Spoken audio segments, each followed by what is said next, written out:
Setelah analisis yang cermat, tampak bahwa tempat yang paling mungkin anggota tersembunyi dari Sekte Tubuh disembunyikan adalah Sekte Naga Surgawi, Sekte Proudwort, atau Sekte Snow Demon. Terus terang, dimanapun Sekte Tubuh disembunyikan, mereka akan menimbulkan ancaman besar bagi Tang Sekte dan Akademi Shrek. Setelah mereka masuk 8 besar, mereka pasti akan menghadapi banyak tantangan. Ketika semua orang dari Tang Sek tiba di arena, tim dari Shrek Academy sudah melakukan pemanasan dengan lawan-lawan mereka dari Radiant City Soul Engineering Academy. Saat mereka berada di chapter pertama, Shrek Academy pasti akan pergi dulu. Keempat putaran hari ini semuanya utama. Matahari sudah ada di langit, dan cuacanya bagus. Saat sinar matahari menyinari bumi, semua orang merasakan kehangatan. Radiant City telah mengalami suhu dingin dalam beberapa hari terakhir, jadi sinar matahari hari ini mengangkat semangat semua orang. Wang Qiwer berdiri diam-diam di luar zona peristirahatan VIP ketika dia melihat ke bawah ke arena, yang sudah diperbaiki dari kerusakan yang dia bantu menyebabkannya kemarin. Tidak ada yang tahu apa yang dia pikirkan. Rambutnya yang bergelombang dan berwarna biru kebiruan bermandikan sinar matahari, membuatnya tampak keemasan. Pada saat yang sama, dia seperti pohon prem di musim dingin. Dia berdiri di sana dalam kesunyian, muncul dari tempatnya, namun, dia adalah pusat dari semua itu. Ketika semua orang memasuki zona istirahat, Wang Donger, yang berdiri di sebelah Huo Yuhao, berjalan ke Wang Qiwer. Huo Yuhao tertegun, tetapi tidak menghentikannya. Dia mempercayainya. Sementara Donger berniat bersaing dengan Qiwer, dia tidak akan bertindak gegabah, terutama setelah apa yang terjadi terakhir kali. Wang Donger berjalan di sebelah Wang Qiwer. Demikian juga, sinar matahari menyinari rambutnya yang halus seperti sutra. Sinar matahari yang dipantulkan bahkan lebih intens, tapi setidaknya tidak buram seperti cahaya yang dipantulkan rambut Wang Qiwer. Wajah mereka terlihat persis sama, meskipun ada perbedaan usia yang kecil.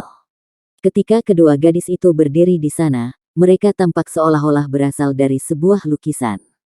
Wang Qiwer merasakan bahwa Wang Donger datang di sebelahnya, dan berbalik untuk melihatnya. "Mengapa kamu di sini?" Wang Qiwer bertanya. Wang Donger sedikit tersenyum dan berkata, "Apakah saya tidak mengatakannya hari itu? Kamu adalah saudara perempuanku. Kompetisi akan segera dimulai, jadi saya di sini untuk memeriksa Anda." Petik 2. Wang Qiwer berkata dengan dingin, "Jika Anda di sini untuk pamer, Anda bisa pergi. Anda telah menang." Petik 2. Wang Donger terpana, tetapi segera mengerti apa yang dimaksud Wang Qiwer. Dia menghela nafas dan berkata, "Tahukah kamu, setelah pertarungan hari itu, dia memarahiku. Itu adalah pertama kalinya dia marah kepada saya." Petik 2. Wang Qiwer mengerutkan kening dan berkata, "Jadi mengapa kamu mengatakan ini padaku? Dia benar-benar takut kamu akan terluka olehku." Petik 2. Wang Donger menggelengkan kepalanya sedikit dan berkata, "Bukan hanya itu. Saya juga bisa merasakan bahwa dia sangat mengagumi Anda. Selanjutnya, Anda telah menyelamatkannya berkali-kali. Terlepas dari apakah itu dia atau aku, kami berdua berterima kasih padamu. Kalau bukan karena fakta bahwa aku tidak bisa mengkompromikan perasaan kami padanya, aku sangat ingin menjadi saudara perempuanmu. Saya sangat menghormati Anda." Petik 2. "Kamu bisa pergi," kata Wang Qiwer, ketika ekspresi wajahnya berubah lebih dingin. Wang Donger menundukkan kepalanya dan berkata, "Saya tahu bahwa, terlepas dari apa yang saya katakan, Anda akan memperlakukannya seolah-olah saya mengejek Anda. Namun, yang bisa saya katakan adalah bahwa saya tidak membenci Anda. Sebenarnya, aku agak suka kegigihanmu." Petik 2. Dengan itu, dia akhirnya berbalik ke arah tempat anggota Sekte Tang lainnya beristirahat. Dia mengambil 2 langkah, berhenti, lalu menoleh untuk melihat Wang Qiwer dan berkata, "Kak, kamu harus menang." Ketika dia mendengar kata, "sis," hati Wang Qiwer, entah kenapa, bergetar. Tangannya yang kencang dan kuat mengepal erat saat dia mengangguk dengan satu gerakan kuat. Bibir merah Wang Donger bergetar saat dia kembali ke sisi Huo Yuhao. "Apa yang kamu katakan padanya?" Huo Yuhao bertanya dengan rasa ingin tahu. Wang Donger berkata dengan agak malu-malu, "Ini masalah di antara kami wanita, jadi mengapa Anda bertanya?" Huo Yuhao tampak tak berdaya. Su Sanxi, yang duduk di sebelahnya, tertawa, Yu Hao, kamu semakin mirip denganku. Bagaimana rasanya memiliki istri yang begitu ketat? Petik 2. Huo Yu Hao memelototinya dan berkata, kakak ketiga, setidaknya aku punya istri untuk menjagaku. Apakah Sister Nanan benar-benar istrimu? Su Sanshi menoleh untuk melihat Jiang Nanan saat dia membuat gerakan mencium padanya. Jiang Nanan berpura-pura tidak melihatnya, tetapi malah berusaha untuk membuat penyelenggara turnamen menyiapkan minuman untuk mereka, dengan rela mengabaikannya. Su Sanshi menoleh ke belakang dan memelototi Huo Yu Hao dan berkata, Yu Hao, kamu mempelajari semua hal yang salah. Sekarang Anda tahu bagaimana memukul di tempat yang sakit. Huff. Petik 2. Huo Yu Hao tertawa kecil. Kamu memulainya? Oke. Tanda pisah tanda pisah. Semua anggota tim hadir, termasuk mereka yang berasal dari Sekte Roh Kudus. Mereka masih sama misteriusnya dengan jubah hitam. Tang Ya duduk di depan, mencerminkan posisinya yang penting di sekte tersebut. Di belakang tim berdiri seorang wanita yang menurut Huo Yu Hao familiar. Dia tampaknya menjadi guru yang bertanggung jawab. Namun, Scorpion Tiger Douluo Zhang Peng tidak ditemukan. Dia tidak bersama tim Sekte Roh Kudus. Sekte Snow Demon telah tiba lebih awal. Wei Na dan Mu Sue duduk di depan tim, berbicara dengan nada rendah, sementara yang lain diam di belakang mereka. Mereka semua tampak sangat waspada, dan sesekali akan melirik ke arah Sekte Tang. Ada jauh lebih sedikit peserta di ruang tunggu daripada sebelumnya. Namun, suasananya masih sangat tegang, terutama karena setiap tim harus bersaing hari ini.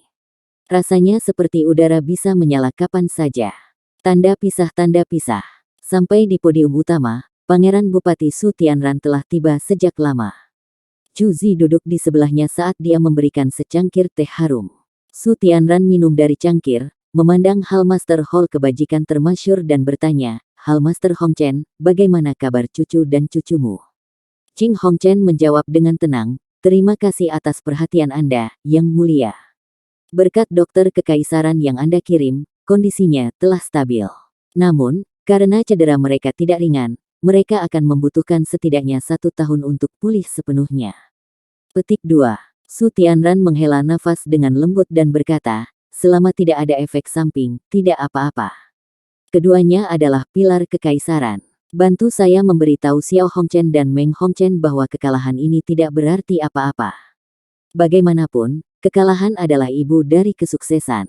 Karena mereka sekarang mengalami pengalaman kekalahan yang menyakitkan, ini akan membantu mereka berjalan di jalan yang lebih tepat di masa depan. Katakan pada mereka itu dari saya pribadi. Saya percaya bahwa suatu hari mereka akan dapat mengalahkan grup dari Shrek Academy. Petik 2. Terima kasih, Yang Mulia. Qing Hongchen tampak kehabisan tenaga setelah 2 hari ini. Kekalahan tim Sun Moon Imperial Soul Engineering Academy telah memberikan banyak tekanan padanya. Banyak pejabat lain telah mengajukan pengaduan terhadapnya. Itu adalah penghinaan besar bagi kekaisaran bagi mereka untuk tidak mampu bahkan melewati kualifikasi. Selain itu, baik Xiao Hongchen dan Meng Hongchen terluka parah. Jika bukan karena fakta bahwa Su Tianran telah mengirim satu-satunya tipe penyembuhan titrasi Douluo dari Kekaisaran Bulan Matahari untuk merawat mereka, luka-luka Xiao Hongchen mungkin berakibat fatal, dan Meng Hongchen bisa saja lumpuh secara permanen. Hanya dengan dukungan kuat Su Tianran, Jing Hongchen mampu mempertahankan posisinya.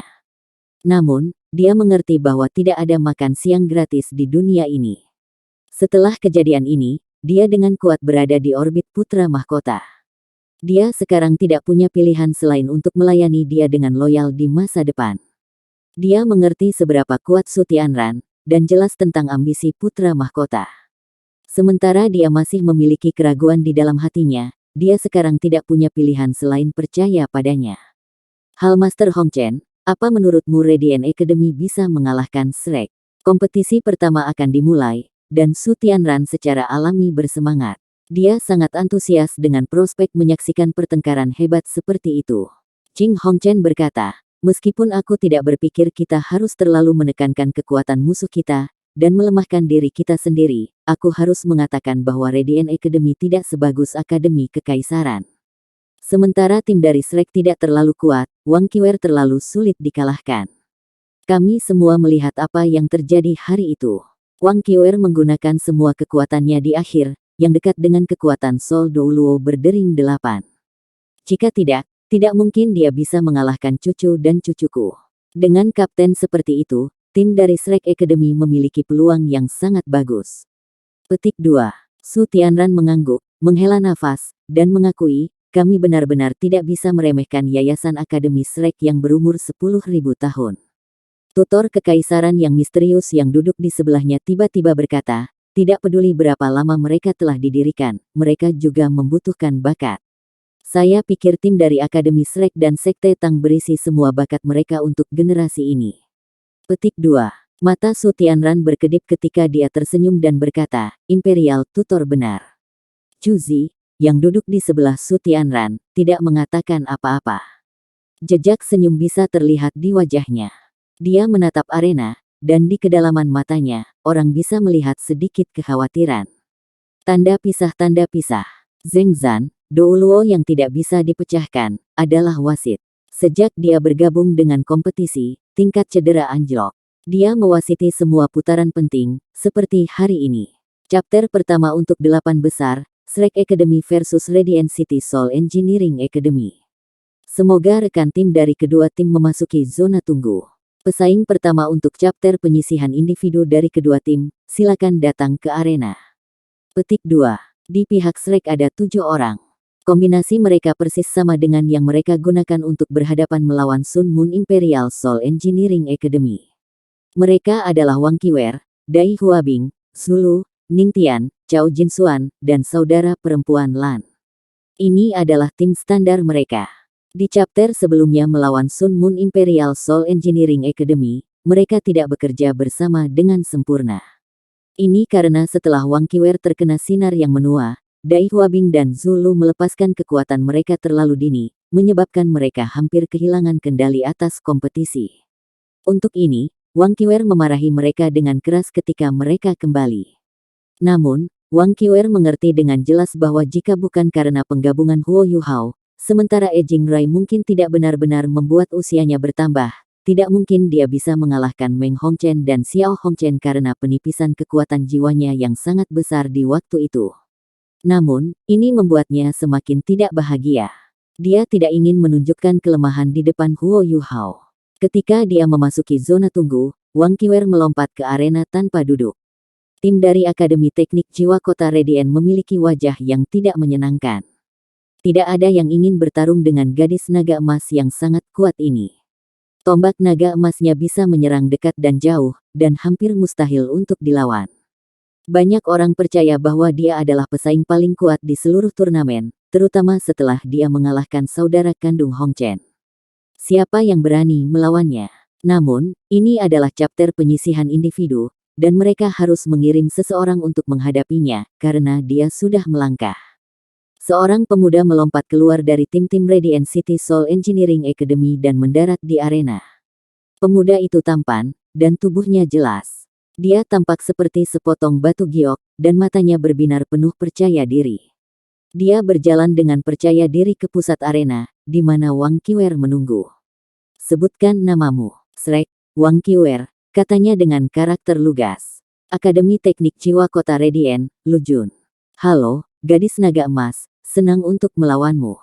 Tolong tunjukkan belas kasihan. Lu Jun berbicara dengan Wang Qiwer dengan sopan, tetapi dia tidak menunggu sampai selesai sebelum dia berbalik untuk berjalan ke pinggiran arena, benar-benar mengabaikan pemuda tampan ini. Mulut Lu Jun berkedut. Dia tidak memberi saya wajah sama sekali.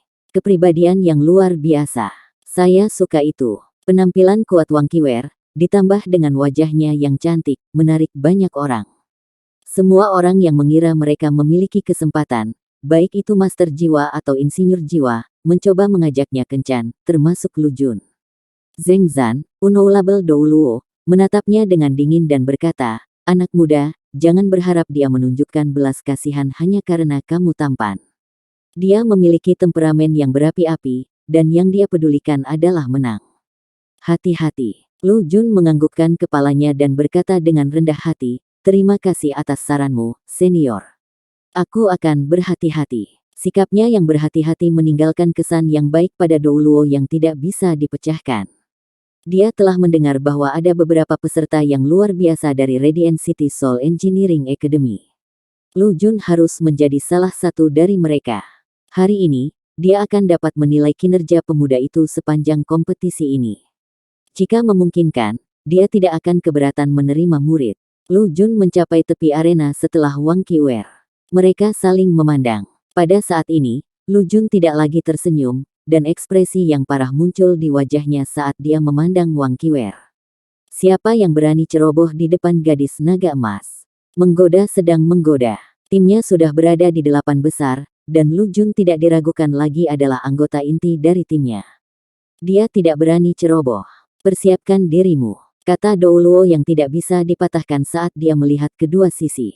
Mulai. Wang Qiwer langsung bertindak. Kaki kirinya menginjak tanah, dan tubuhnya terbang ke arah Lu Jun, yang lebih dari 100 meter jauhnya, seperti panah. Semua orang telah menyaksikan betapa eksplosifnya dia. Dalam sekejap mata, dia menutupi seluruh jarak.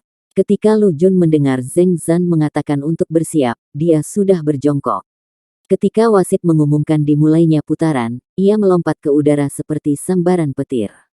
Di belakangnya, sepasang sayap dari alat jiwa tipe terbang mengembang seketika, dan 4 sinar cahaya melesat keluar, mendorongnya ke langit.